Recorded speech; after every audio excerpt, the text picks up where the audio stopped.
is a production of DallasCowboys.com and the Dallas Cowboys Football Club. How about them Cowboys?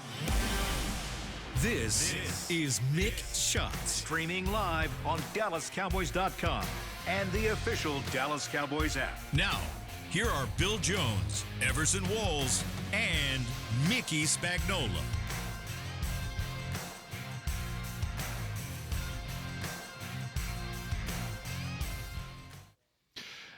It's a very special occasion on this edition of Mick Shots. It's Wednesday inside the SWBC podcast studio. Why is this special, William? This is a special day because this is the day we honor Mickey Spagnola.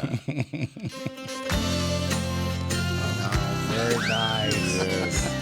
That is a corny version. Jeez. It was unscripted, too. It's a kind of a Christmassy one, too. It's like if you're like 12. We'll see. Yeah. Yeah, that's definitely a teenager. Chris and I can't remember these days because his brother Rich, it's his birthday. In the scouting department, Rich Beam. Scouting department. And then when Chris's birthday is in January, it's the same day my sister's birthday is. Oh, wow. How about that? So you all are related. Yeah.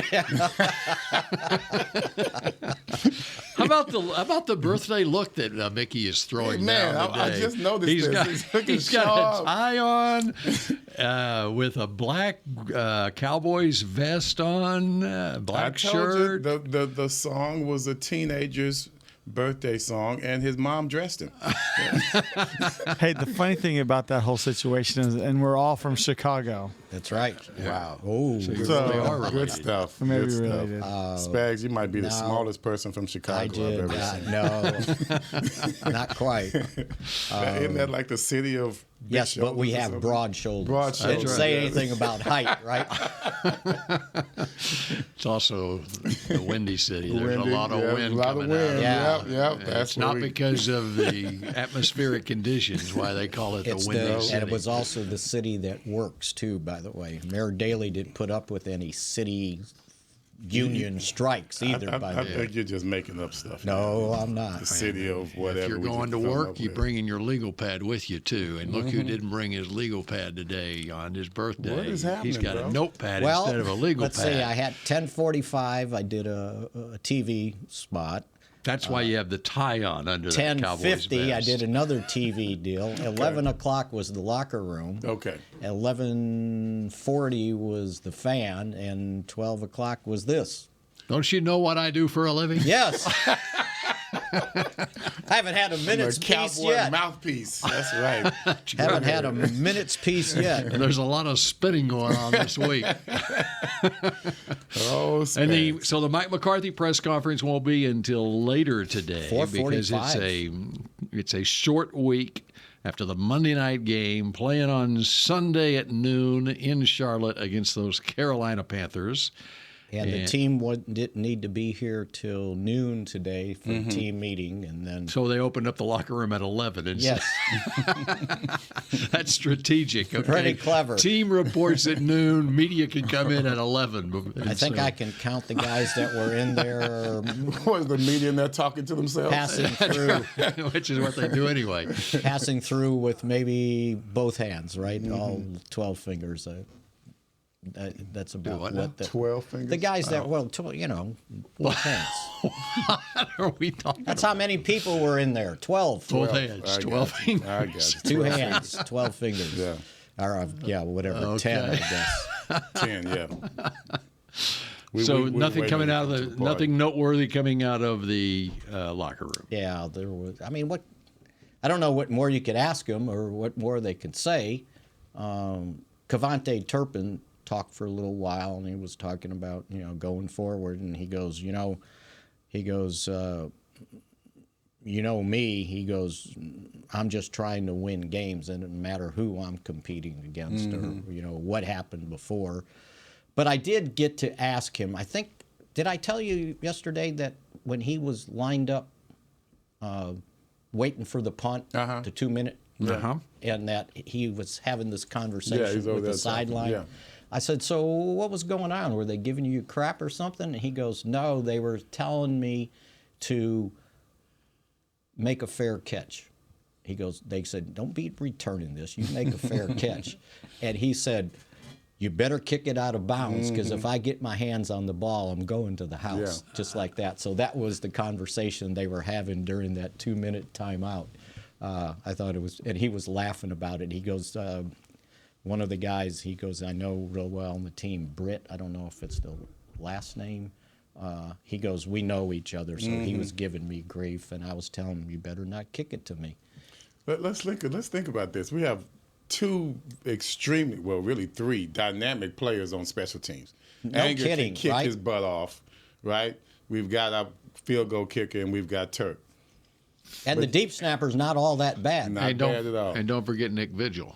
Okay. Well, Nick Vigil, Who show got what the he's ball. worth. Show what he's worth. So let's get into this, because we got a chance to talk to Fossil. Okay, there you go. That's where I was headed. And so he pointed out that they had a return on. It wasn't a punt block. It was a return.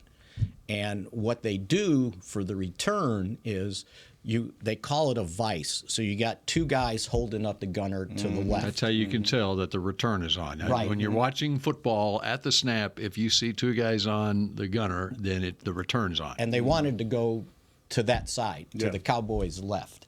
So Oruwariye was one of the guys in the vice. So if they didn't have the return on, he would not have been there. Right, basically.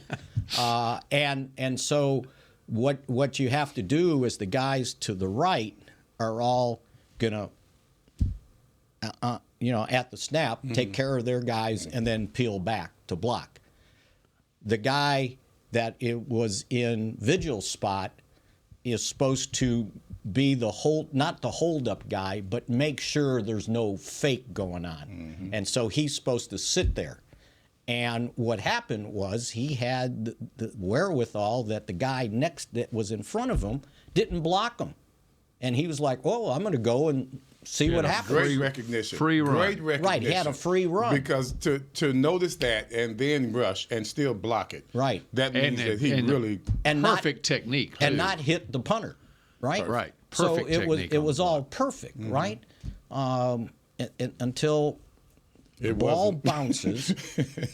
Turpin said, I was yelling, Peter means get the hell out of the way, right? He goes, I'm sure he couldn't hear me because of the punt block. Everybody's roaring. Of course. Right? And there's a lot of noise. And, and you're involved in the double team. Yeah, exactly. Right, So and you're running. You're not back. seeing where the ball is. And Fossil said he didn't see the ball blocked, so he saw the ball coming at him. And what do you do? Your If the natural. ball's coming What's your at natural you, reaction? You're gonna try your to hands catch it. go up, That's right? right. and so, so Fossil goes through this whole thing, and then he gets asked a question about, well, this has been a weird year because you guys on special teams have made like 3 mistakes. That's where I was headed. And when I heard the question, I kind of retracted, and I'm going, well, I don't know if they're 3 mistakes. And Fossil, being the nice guy he is, he goes, well, if you want to blame somebody, blame me. I'm the coach, right? And I'm going, okay, mistake is a pretty harsh word to use. And we got done. Somebody was walking by when I went upstairs, and I said, this is one of those days I still wish Parcells was here. Because if he had gotten that question, he would have said, what the blah, blah, blah are you talking about? And he would have given him grief. But these guys, and I told Fossil, I said, you were too nice. I said, good thing it wasn't me, because I would have reacted. I don't know that you call it a mistake. And he had the best line ever. He was talking about the difficulties on special teams. You can't practice everything. You can talk about stuff and everything, but you can't practice it, right? And he said, so the bottom line is, don't let your babies grow up to be special teams players. And I go, oh, how perfect, right? That's funny. And that's kind of the bottom line, because there's so many factors that go into every play on But special teams. as a player, and I'm not dumping anything on Fossil at all, as a coach to his players, you got to let them know the rules first, and you operate within that. Right. Which is still, in this particular situation, meaning Aurier, did I say his name right? Yes, very good. Yeah, no, that's my first time ever saying it. He didn't, that was just one of those situations. Now, if you're talking about the fake punts and things of that nature, that's not luck, that's just bad execution. Right, or you got sucked into the one. Right. So somebody asked him, he goes, well, this happened a couple of years ago with Mukuamu, right? Was it a block punt that he grabbed and then he fumbled it away? And then the Leon Lett thing, right? Okay. Leon's thing was totally different. No, it's not. That's not. He didn't know the rules, right? And he's going to do something he didn't need to do. Coach wasn't even here. Coach Fossil wasn't here. Right. Yes. So they asked him. So I mean, damn, they went back to Leon Lett. He was asked. So after the Mukuamu thing, do you talk to the team about that stuff? And he goes, yeah, we pointed out and everything. And I'm going, Aurier wasn't here then. He wouldn't have heard that speech after that happened. As a matter of fact, he just got here. So they wouldn't have been before the game. Now, if we block a punt, don't touch it. Well, I think he knew that right away. I think he already knew that. Yes. But once again, it was just a situation. You weren't expecting a block. You were expecting a return. And he didn't know it was blocked. He didn't hear anything. Have no idea. He didn't know anything. His back was to all the action. So in that case, totally just you're in bad circumstances. You're just in a bad situation that you couldn't really anticipate. But once again, when you start talking about the bad calls, right? As far as if the calls are bad, yeah, okay, it's a bad call. I don't know that it's a mistake. It's just a bad call because how many times in offensive coordinator calls a play and it doesn't work? Is it a mistake? Or is it a bad call? Yeah, but it's different with special teamers. Yeah, I know. It's different with special teams because, you only got so many opportunities. Right. So I think the reason I brought it up was because we're looking at really the strength of our team that just ironically happens to be the part of it that we lost in the most critical situation. I mean, he could have thought it was a fumble. Yeah. It's a lot of stuff. It's a lot. The guy could have tried to run the ball, as far as he's concerned. The guy could have tried to run the ball, and he thought got it was hit, a fake, and he fumbled. Yeah, that's right. So, this is still the strength of our team, as far as I'm concerned. It's just so ironic that would be the one that bites you in the butt. Yeah, man. Because think about it. How many times do you see a punt, whether it's partially blocked or off the side of a foot?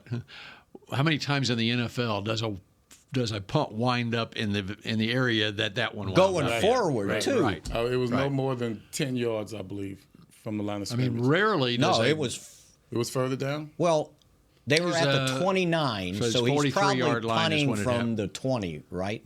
And it bounced at about the 38. Yeah. Yeah. Okay, 20 yards. 20-some yards. But I mean, it's just rare. So it flashes through your mind. Anything flashes through your mind. You're just, the ball's there. So right, it's there. Right. And it's coming at me. Right. That's all he knows. Hey, the ball's coming at me now. No, Peter? No, man, I'm not Peter. Come on. And you don't know how that ball's going to bounce when it could bounce and hit you in the foot. His only if you're going to criticize anything is that he has no hands. That's right. it. That's right. And that's not. He thought he was hit doing him in the chest. safe thing by fielding it. That's why he's a cornerback, right? Not a wide receiver. But it could just as easily have, if he lays off it, it could have bounced and kicked right into his foot.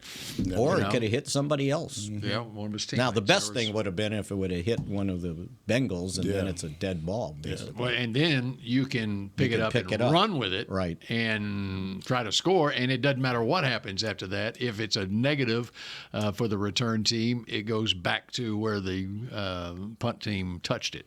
I think on TV they went back to like 3 different instances where that happened to us before. Yeah. Yeah. Well, at least 2. At least the 2. Mukuamu and then Leon. Yeah. But it was another one. There was a Nashon Wright. Yeah. No, I said Mukuamu. Nashon Wright. I misspoke. Against Denver. Yeah. Right. he tried to pick it up and run, I think, or whatever. Yeah, well. So it was, it was quite a little. But he gave Well, the other thing, play by play of the play on the call and what everybody was supposed to do, and then it was, well, did you have to talk to Jerry? And he goes, well, yeah, I talk to Jerry all the time, and he asks good questions. Because after the game, Jerry was like, well, I'm not sure why we had a punt block on. Well, everybody heard that, but they didn't hear what he said on the fan the next morning after he found out what happened and what the call was. And it's so crazy. so what did he say on the fan the next morning? He basically said, well, he goes, after talking to everybody, he goes, it wasn't a punt block. So that's why the reporters were asking Fossil about talking with Jerry. Yes, and so what they're getting at is how so how often does that happen? Did you get scolded? That you get sent to the principal's office. It's so crazy, right? Did you talk to Jerry? That's crazy, right? I mean, come on, man. Right after but that's why the question. That's why the question was asked. Because Jerry said it on his radio show. I know, but we shouldn't have to be worried about all that. His initial answer. I don't worry about talking to my head coach. His initial answer was, well, yeah, he's the GM. He asks good questions. Yeah, that's what McCarthy said. Yeah, McCarthy said Yeah, that. I saw that. Right. I saw that one. Yeah. Man. So anyway, Yeah, protocol.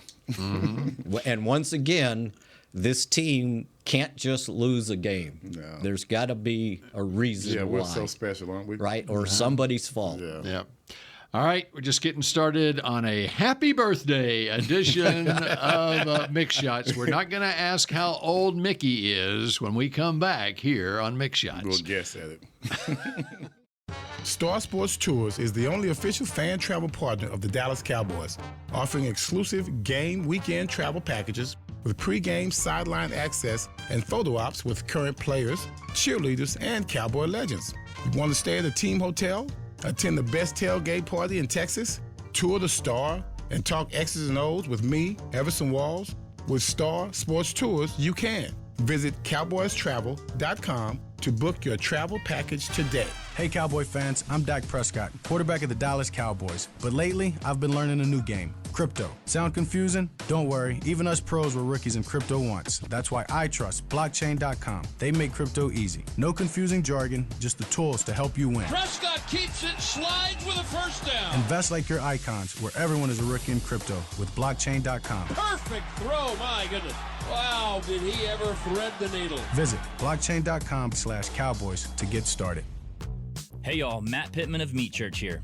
With football season kicking off, I'm already gearing up to bring the smoker back to AT&T Stadium for some epic tailgates. But with that Texas heat, it's crucial to keep my beer hand cramping cold. That's where Yeti's insulated Colster can cooler comes in clutch. This year, you can even get them with the iconic star engraved on the side. Licensed Yeti Cowboys gear is now available at Stadium Pro Shops, concessions, and on Yeti.com. Check it out today. Yeti, official cooler and drinkware of the Dallas Cowboys. The Medal of Honor is our country's highest military award for valor in combat. More than 40 million individuals have served in the armed forces since the Civil War. Fewer than 4,000 have received the Medal of Honor. The National Medal of Honor Museum will be a place to preserve these legacies and inspire America. It's being built right next door to the Dallas Cowboys in Texas. Help us honor our country's greatest heroes. Learn more and get involved at mohmuseum.org. Back to Mixed Shots.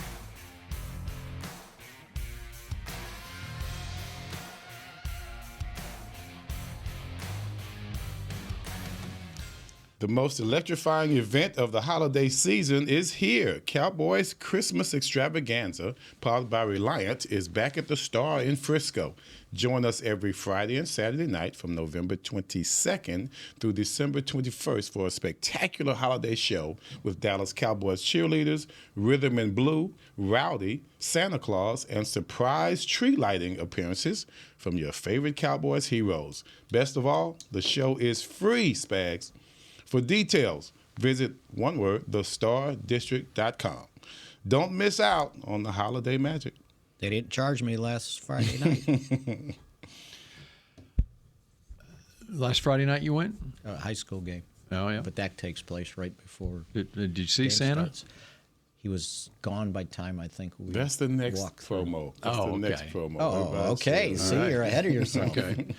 What else you got, Mick? There might be another high school game there. We're under the There state is. semifinals this week. Highland Park. And It's like Highland Park's home field. I wonder why that is. Highland Park's playing Denton Ryan. Yes. Yeah. Argyle's playing South Oak Cliff in the 5A, and you've got the big one. The big one's Duncanville and North Crowley. Yep. South Lake Carroll's playing Longview, and that wraps up the 5A and 6As. DeSoto got beat by Longview. Damn. Yeah. That's my mom's hometown. Got beat bad, Longview. too. Longview, that's where my people are from. Right off of Estes Parkway, right off I-20. Okay. Yeah. All right. I've seen the sign. Well, they're playing at SMU on Saturday afternoon at 2 Longview. o'clock. Longview and South Lake Carroll. They beat DeSoto 50-14. What? Yeah, DeSoto lost their running back in the first half of that game. So there's 2 games at SMU. There's one on Friday night is Argyle and South Oak Cliff. Yeah, And I'd then go to that, but getting to SMU on a Friday is really hard. Trying to park. Yeah, and Park. The Duncanville North Crowley game is at Allen Eagle Stadium That's Saturday easier afternoon. parking. Yeah, much easier parking. Yeah, and it's a bigger stadium. Yeah, no I'm doubt. kidding, but So it's what- close. It's a high school stadium, and it's Is the weekend of the state championship next week. It's next week. So we're home. And we are home. And former Texas high school football state champion Baker Mayfield and the Tampa Bay Buccaneers will be here. Probably about, I think he was at Lake Travis, and it's probably 2011 or so. So it's like 13 years after he won a state championship in that stadium. He'll be playing the Cowboys. So I got to plan my schedule of watching. First round of the college And then playoffs. Okay, we get you up to speed on what is meaningful to watch. That's here in right. the I got to next get few my weeks. schedule down. man. College real. football playoff. It's amazing. I've got this off the top of my head here. All right. College football playoff starts a week from Friday, and that is the Indiana-Notre Dame game, a Friday night game. Okay. Then the triple header on Saturday, the 21st, starts at 11 a.m. with SMU at Penn State. 3 o'clock is Clemson at Texas, and the night game is Tennessee at Ohio State. Okay. And then the Cowboys play. And the Cowboys will play Sunday night against Tampa Bay that weekend. Okay. the And then the 22nd. next round. The College. college playoff, they advance to New Year's Eve and New Year's Day for the quarterfinals. And all at AT&T Stadium. No. The quarterfinals are at bowl games. Like Oregon is playing in the Rose Bowl, okay, I got and you. Okay. Boise's going to the Fiesta So it's Bowl. a midweek game. Tuesday. That's New Tuesday, Year's. Wednesday. The traditional bowl games that are played on New Year's Particular Eve days. and New Year's Day. And then fast forward to the semifinals. That was my next question. The semifinals, one of the semifinal games will be played in Arlington at the Cotton Bowl. And what first weekend? And that is like January 10th or so. Okay. That's when the Cotton Bowl game will be played this year. So we got nothing in college this weekend in regards to Army-Navy game. That's it. And the Heisman Trophy, it will be presented, and that's news as well for Saturday? Cowboys fans looking ahead to the draft. Yeah. Your finalists for the Heisman Trophy, which will be presented on Saturday night. 4 guys. You've got Travis Hunter, the combo corner receiver from Colorado, who's the favorite, although close to him is Ashton Genty, the running back from Boise State, who's from right here down the road at Frisco Lone Star High School. Miami. And the Miami quarterback Cam Ward and the Oregon quarterback Dylan Gabriel are That's the 4 the 4. finalists. Okay. It's probably coming down to Hunter or Genty, and most give Hunter the edge, but Genty I like could Cam make it Ward, close. man. Yeah. I do too. Yeah, I really like Cam Ward. But This he's guy's not a getting the leader. same kind of buzz that He is not. the others are. Well, he lost that last game. Yeah, but Colorado lost, so Well, yeah, but that's totally different. I know. And Genty the and Deion Boise's Boise's only loss was to Oregon by 3 points. right. And Dylan Gabriel, the quarterback of Oregon, they're the only unbeaten team in the country. So you were talking about the intellect of one of the Heisman. Yeah, that's another thing we ought to point out is the Campbell Trophy was presented this morning by the National Football Foundation, And the winner of the Campbell Trophy, which is the Academic Heisman, which when I start my big green notebook on the draft, this is a big entry right put here. this down. Yeah. And it's the Alabama quarterback, Jalen Milroe, wins the Campbell Trophy, the Academic Heisman. And that was last night, right? It may have been last night. In Vegas, I think. I thought that Travis Hunter was 4.0. Well, I don't know. No, that's what I heard.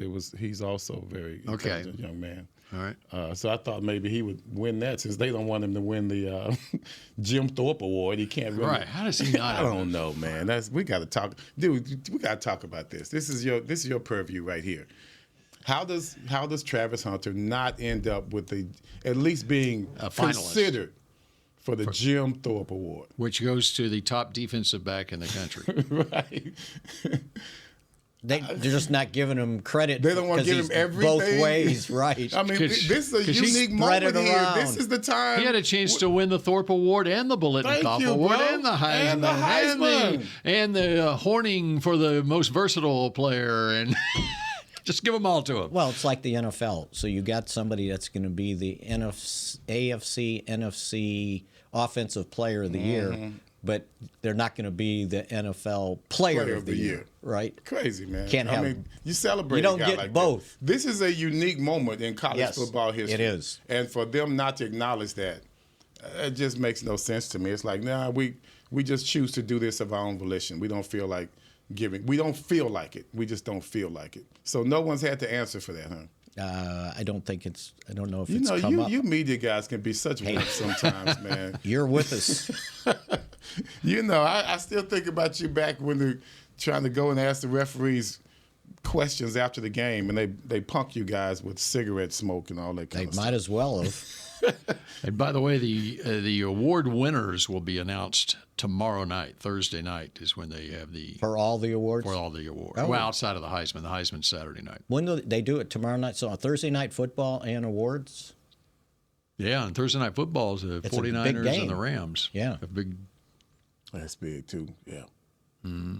49ers are battling trying to stay in it. Your boy Matthew still hanging in there, boy. Yeah, how about that game? that Bills-Rams game, How about the 44-42 pass and the game? catch? Yeah. Man. I was thinking that game was long over, and then I cut back up on it and Oh, saw what the score was. I knew it was. And it was like, are you kidding me? They came back like that? You think Josh is going to keep passing the ball like that? I'm running this thing. He combined 6 touchdowns, 3 passing and 3 rushing. It's only happened one other time in the history of professional football, or at least the NFL. That's great. And by the way, Travis Hunter was not a finalist for the Campbell. He Okay. did not have a 4.0. He Just did letting not. you know. Okay. Yeah. What did they say? Did they have any? They have all the ones that were nominated, and only 2 of them had 4 O's. Okay. Can you run down that list? It's about 15. You want me to do this? I thought it was more like 115. No, the finalist is like 15. It's not like the seniors category. But the The funny thing is- semifinalist is like 115. It is funny looking at because it has their GPA and their actual like their degree or their Major. They're Major. Yeah. Jalen Melrose was management. Okay, being a quarterback, that doesn't shock me so much. I do think a couple of them on here was Luke Lehman, quarterback from North Central Illinois. He's a 3.76. His major is exercise science. That's just PE. That's just PE. Physiology, right? Yeah. Yeah, the quarterback for South Dakota State is mechanical engineering. He has a 3.76. That's nice. impressive. There you go. That's impressive. That's not easy either. by And the so way. you don't even have Hunter on there at all. It's not even on He that is list. not as a finalist. Would you There like? was 204 semifinalists. I am There not you going to go through That's those. what I was alluding to. I wanted you to read off the 204 semifinals. No. All right. How about this? Oh, this is interesting. Past winners of the Campbell Trophy, Okay. Academic Heisman. Last year's winner, Bo Nix, quarterback, Oregon. Okay. Now you see why I had him listed as one of the quarterbacks that I was really intrigued by because he was the Academic Heisman Plus, winner. he's getting a lot of games. The He's year playing a lot of before, 2022, Iowa linebacker Jack Campbell Detroit Lions first-round draft pick. Mm-hmm. Charlie Kolar, tight end from Iowa State, who's playing pretty well for the Baltimore Ravens right now. Go back to 2019, Oregon quarterback Oregon. Justin Herbert. Justin Herbert won it in 2019. Mm-hmm. 2018, Clemson defensive tackle Christian Wilkins. How about that? Mm-hmm. He's turned that into quite a contract. How's he doing? He's with the Raiders now, but he signed a $100 million contract after excelling with the Dolphins. Let's see. And we go on back to Emmanuel Acho's brother, Sam Acho, won it in 2010. Is he from here? He is. Yeah. St. Mark's High School in Dallas. And 2009, Tim Tebow won it. And Chad Pennington won it once upon a time. Yep. 1997, a guy by the name of Peyton Manning won it. So there's trip down memory lane with an NFL touch to it. I don't know if the Iowa State defensive tackle was on that list that I told you about yesterday. Dominic Orange. Mm-hmm.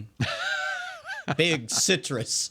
Big Citrus. I just had to get Big Citrus in. So That was nice. You were talking I like about that name. the Big I like 12 that championship game you were watching. I like that name. All right. Anything else you want to add in this segment before we move on back to the Cowboys? I got a couple things for the next one. Okay, a couple of things for the next segment from the birthday boy when Mick Shots continues in a moment. Hey y'all, Matt Pittman of Meat Church here. With football season kicking off, I'm already gearing up to bring the smoker back to AT&T Stadium for some epic tailgates. But with that Texas heat, it's crucial to keep my beer hand cramping cold. That's where Yeti's insulated Colster can cooler comes in clutch. This year, you can even get them with the iconic star engraved on the side. Licensed Yeti Cowboys gear is now available at Stadium Pro Shops, concessions, and on Yeti.com. Check it out today. Yeti, official cooler and drinkware of the Dallas Cowboys. Hey, Cowboy fans, I'm Dak Prescott, quarterback of the Dallas Cowboys. But lately, I've been learning a new game, crypto. Sound confusing? Don't worry, even us pros were rookies in crypto once. That's why I trust blockchain.com. They make crypto easy. No confusing jargon, just the tools to help you win. Prescott keeps it, slides with a first down. Invest like your icons, where everyone is a rookie in crypto with blockchain.com. Perfect throw, my goodness. Wow, did he ever thread the needle. Visit blockchain.com/Cowboys to get started. Star Sports Tours is the only official fan travel partner of the Dallas Cowboys, offering exclusive game weekend travel packages with pre-game sideline access and photo ops with current players, cheerleaders, and Cowboy legends. You want to stay at a team hotel, attend the best tailgate party in Texas, tour the Star, and talk X's and O's with me, Everson Walls? With Star Sports Tours, you can. Visit cowboystravel.com to book your travel package today. Cowboys football and Miller Lite. What a pairing. Can cracks at kickoff. Tailgates going way past postgame. Sunday night overtimes followed by Monday morning swagger. Brisket in the smoker. Miller Lite in the cooler. America's team playing America's greatest sport. Miller Lite, the only beer of the Dallas Cowboys. Dallas Cowboys football tastes like Miller time. Celebrate responsibly. 2023 Miller Brewing Company, Fort Worth, Texas. Back to Mick Shots.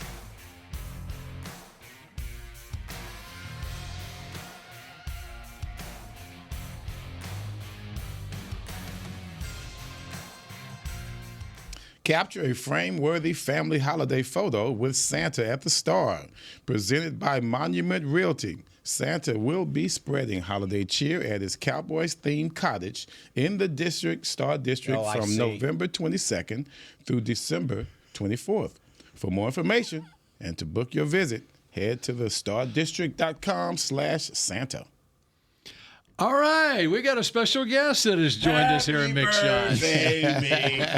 Happy birthday. Have you ever thought about being Santa Claus? I'm Santa Claus, but anyway, how old are you? How old are you, Brother Mickey? Huh? That's You a call good me one, Santa Nate. Claus, Black Claus, whatever clause you need. As long as you feed them, brother. Black Claus. I like that. Y'all be good. Say what you said when you came in here. Huh? You came in here and you wishing him a happy birthday. You said something else. Yeah, then he told us all the white guys didn't go to Jacksonville State. He got a reference to Jacksonville State. I just picked a good team. I knew they were in the playoffs. Yeah. And they won. They blew him out. Yeah. That's right. Kicked ass. Won the Conference USA championship. Go ahead, If we had a Jacksonville 16-team playoff, they would be playing Oregon in the first round. Alabama. So Conference I just USA assumed that doesn't it was get gonna a be in ch- Florida because of Jacksonville. Jacksonville, yeah. There's Jacksonville University. It's in Jacksonville, Florida. Yeah, but still. I think Artis Gilmore went there. No. I'm going to look it up. I think don't so. think I think he's right. I'll look it I up. know he's from Jacksonville, period. He's from the city of Jacksonville, Florida. But he may not. Okay. No, I should have bet you. Dang nabbit, I should Let me look it up. Let me I look could it have up. baited him into that one. Artis Gilmore, who's now He's from 70. Jacksonville. How I old is talked he? to him. He's real cool. Okay, you want to bet? How old Yeah, is he? I How do. old is he? Okay, let's bet. Jacksonville. Okay. He's from Jacksonville. Yeah. Okay, but I'm saying he went to Jacksonville University. I said Jacksonville State. He No, did not. not Jacksonville. I'm saying Jacksonville in Florida. Oh no, I know he's from Jacksonville in Florida. That I do know. No, he went to high school in Dothan, Alabama. Oh damn. He went to Gardner Webb and then Jacksonville. In Alabama. No. Jacksonville Dolphins In Florida. in Florida. Oh, okay. Okay, there you go. That's right. There you go. Well, I thought Jacksonville. Okay. Jacksonville State is in Alabama. And Jacksonville University is in is Jacksonville, in Florida. Yeah. Too I many know Jacksonvilles. So I thought he was from Jacksonville. Well, he went to high school in Alabama, but he was born in Florida. Yeah, see, I talked to him, and he brags on Jacksonville all the time. So he was in the transfer portal. Yeah, something was going on. So he moved to Dothan, Alabama. Well, what Or year? Dothan, how He you- brags on being from Jacksonville all the time. What year did he switch schools? Like when did he? Yeah, get that to- had to be something going on with that. That's what I was. Yeah. It was the 70s, right? Well, He was born in Jacksonville. how old are you, Mickey? He's 75. Okay, he's older. Yeah. Okay. But see, when he went to college, maybe he couldn't get in certain spots. So 1967, he went to Gardner Webb, and then 69 to 71, Jacksonville. See? Yeah, that's weird. I love Artis Gilmore. Well, that He's was a cool dude. 71. You said Jacksonville. 19 graduated in 71. No, he's So very cool. think about it. Yeah. Ole Miss wasn't integrating till it might have been There 71, you go. 72. There you go. Think about it. Okay, here you go. When public schools were integrated, he attended Chipley High School for. Okay. He went When public schools were integrated, he attended Chipley High School for 1 week before leaving home to attend Carver High School in Dothan, Alabama. There you go. Because they integrated And that's located in Alabama. down south in Alabama, Yeah. just Well- 35 miles north of Chipley, Florida. Not to- so he's we went in. We'll just call all of Yeah, that the that's same. Not to open up the. Let's just color all of that with the same pen. What position would Artis Gilmore have played in the NFL at 7 feet 2 inches tall? Defense end. Yeah, Too he had tall to be like Jones. too Or tall, tight yeah. end, one of the two. Not to open up this can of worms, but why do you think Walter Payton went to Jackson State? Integration Yeah. or lack thereof. Did a story on him, 85 Super Bowl. Me and my college roommate who was working in Atlanta at that time went to Columbia, Mississippi, where he was from. And we were going to just see if it was a big deal in Columbia that Walter Payton was in the Pro Football Hall of Fame. I mean, in the Super Bowl right down the road in New Orleans. So we went around and we saw some people talking about him, and they had signs up, and then we went to the school. Well, we go to the school, and it's 4 o'clock, school's out, and we're driving in the parking lot, and we see this guy come walking out, and he goes, "What you boys doing here?" And it's like, "Well, we were doing this on Walter Payton, da-da-da," and he goes, "Well, this is your lucky day. I was his high school football coach. Yes. Last name was Boston. The first name is skipping me. But it was Ralph Boston, the long jumper, Olympics. Yeah. That was his brother. Wow. All right?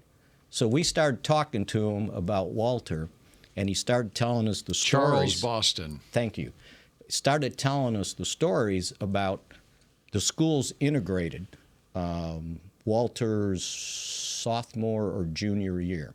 And they couldn't decide who was going to be the head coach, the white school head coach or the black school, him.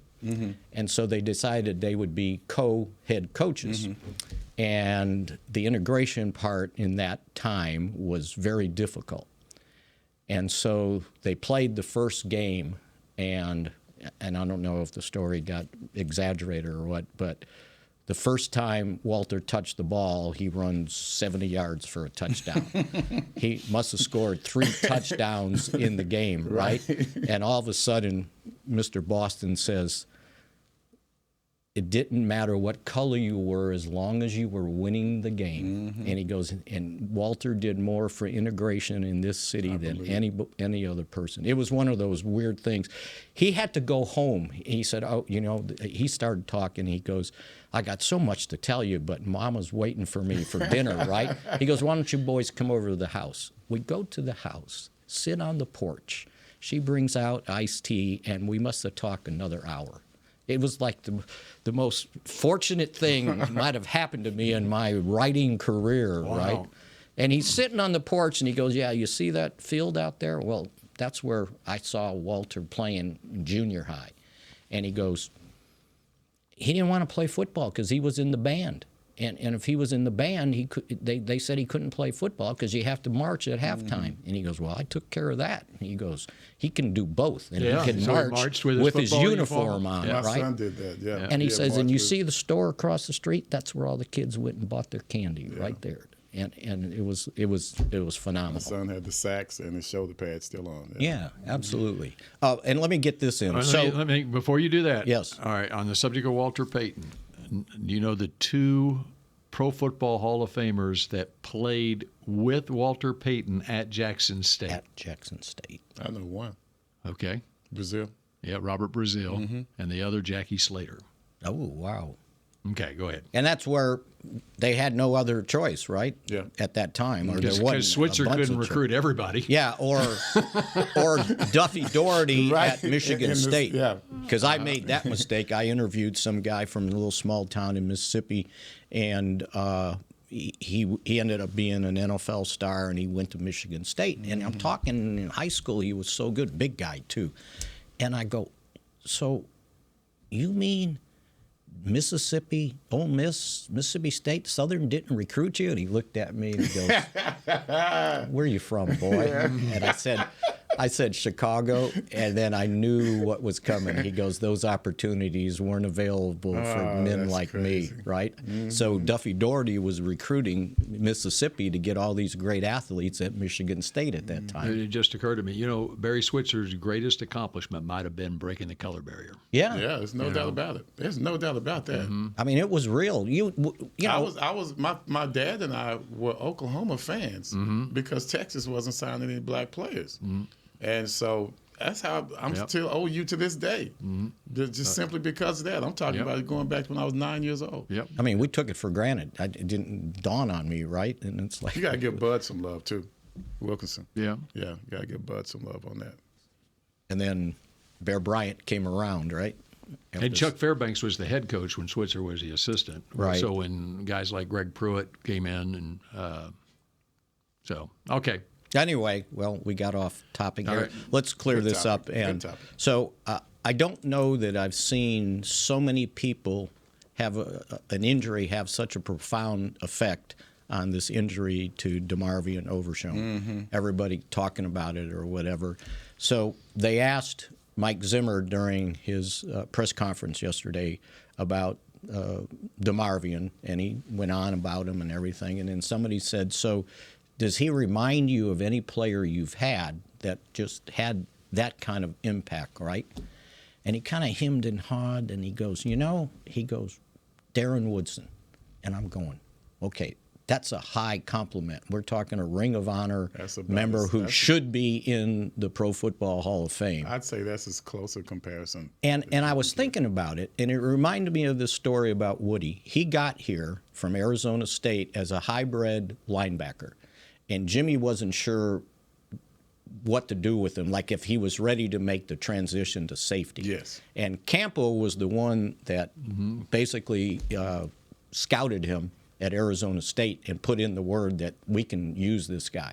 So they draft him in the second round, and they're going to convert him to safety, but they weren't sure if he was ready. So basically he spent his rookie year playing special teams.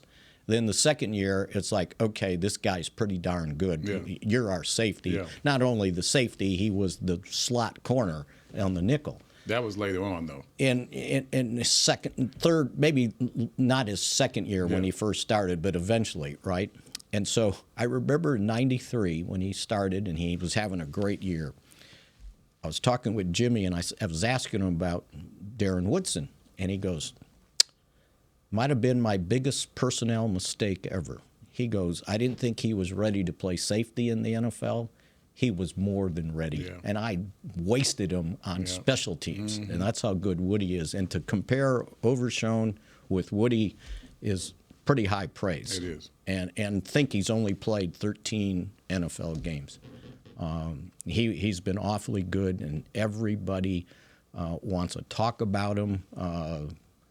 Parsons tearing up, talking about the injury. It's a tough injury to come back from, and we talked about it kind of briefly yesterday, but eventually it came out that he tore the whole knee. ACL you have in your knee. ACL, PCL, MCL, the whole alphabet. Now, I was told that the fortunate thing, if there's a fortunate thing in a bad injury like that, is he didn't damage his meniscus. And as we know, that's not something they can replace. They can try and regenerate it, but they can't replace it. But he didn't tear that, and it didn't sound like he suffered nerve damage either.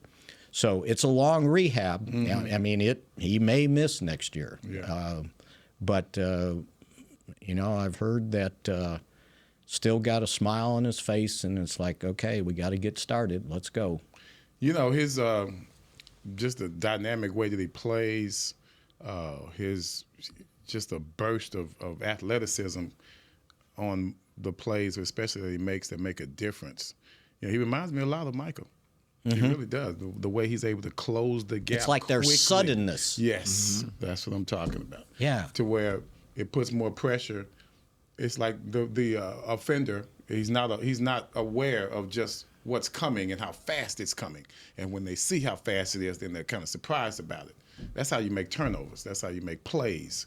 Because not only it's what happens before you make the play. It's the energy that goes into attacking that player, that offender. It's something that it intimidates them a little bit. The other thing that Zimmer said that was interesting was he adjusted how he was using his personnel packages coming into this season based on once he was able to see up close Overshown's athleticism, his speed, and how he's got to be on the field, because you remember back in training camp we were seeing Parsons lining up more off the ball as a linebacker or whatever, and Overshown obviously was going to be starting, and so he took which put Parsons back as an edge. And I think initially he was thinking, this is my nickel linebacker. Yes. Right. And so in sub packages. And then it was like, oh no, he's on the field the whole time. Right. So many different ways, yes. Yeah. And so he needs to get 65 snaps a game. Yeah. So now it looks like, they finished the game with Leofau taking his spot, so I would imagine. Who did a pretty good job. He had a sack and a half. Yeah. And one of his deals coming out of, you probably have it in your notebook, coming out of Notre Dame, that he was a pretty good coverage linebacker. I remember reading about that he could cover. So I would think maybe they go forward. I thought going back to the draft that Zimmer probably saw some Eric Kendricks in Leofau. Yes, that's what I say. Yeah. Same body type, same. God, he's so rangy, long arms. And I remember it was early. I can't remember the game or who the quarterback was, but there was a quarterback rolling out, and he thought he was going to get around the corner. And here comes Overshown out of nowhere, right, and nails him. And I think the quarterback thought, I got the corner, right? And, well, no, you don't. That's that suddenness I'm talking about. Yeah. He just shot out of a cannon to get to him. All right, time to wrap things up. Or past time to wrap things up. By the way, speaking of Darren Woodson, of course, he is one of the 25 players still under consideration for the Hall of Fame class of 2025. And in case you're wondering, the selectors will reduce the number to 15 finalists, and those names will be announced on December 28th through the Hall of Fame and on the NFL Network. So that's when it goes down to 15. Mark that down on December my calendar. 28th. All right, that does it. That's my birthday. Another December birthday. And that's Saturday, right? I don't know. 28, 20. Christmas is the 25th, and Wednesday, 26, 27, Saturday. 28th, yeah. Wednesday, yeah. All right, so we won't have a show that day, so we'll have to honor you. Well, we might have to do it on 27th. All right. Game Day Friday. That does it for this edition of Mick Shots. Everybody send happy birthday greetings to Mickey Spagnola. What are you on Twitter? Something. At Spags52. There you go. All right. Every month. I've given up on social media. I'm sorry. We can tell. All right. Talk at you. Oh, we won't be here tomorrow. No, we won't be here tomorrow. Friday on Mick Shots. Go Cowboys.